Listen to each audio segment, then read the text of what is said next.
So you've got big dreams. Build something extraordinary and live the life you've always envisioned. But let's face it, life feels overwhelming. The to-do list grows longer, the days seem shorter, and somehow you're stuck staring at that same pile of laundry, wondering where all the time went. Here's the truth. It's not about working harder or finding some mythical extra hour in your day. It's about changing your approach. The secret? Doing two things at once. No, this isn't about the frantic chaos of multitasking, where you're burning dinner, firing off half-coherent emails, and pretending to meditate all at once. This is the zero-time method, a smarter, smoother way to reclaim your day by pairing tasks that naturally fit together, making every moment count without adding extra hours. Let's break it down. Imagine your daily commute. You could stare out the window, watch all the billboards passing, or scroll aimlessly through your phone. Or you could listen to a podcast, dive into an audiobook, or catch up on that webinar you've been meaning to watch. Those moments aren't wasted, they're transformed. Stuck in the world's slowest grocery store?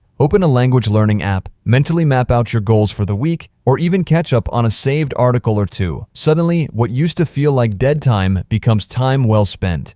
And exercise? Oh, it's a goldmine for zero-time efficiency. Running becomes a 2-for-1 deal when you're listening to a self-improvement audiobook or catching up on the latest news. Hitting the gym? Use your rest breaks between sets to shoot off quick emails, update your calendar, or brainstorm ideas for your next big project. You're not just working out your body, you're flexing your productivity muscles too. Even the mundane stuff can be flipped into opportunities. Folding laundry, washing dishes, vacuuming. It all becomes bearable, dare I say enjoyable, when you pair it with your favorite TV show, a gripping podcast, or a phone call to a friend you've been meaning to catch up with. Suddenly, you're knocking out chores and connecting with people, learning, or just unwinding in the process. Take lunch breaks, for example. Instead of mindlessly scrolling through social media or eating solo, you could invite a colleague to join you. Use that time to build stronger relationships, trade feedback on ongoing projects, or brainstorm ideas together. If you're working remotely, consider taking a quick walk while hopping on a phone call that doesn't require note-taking. You'll get some fresh air, stretch your legs, and tick another item off your list without even thinking about it.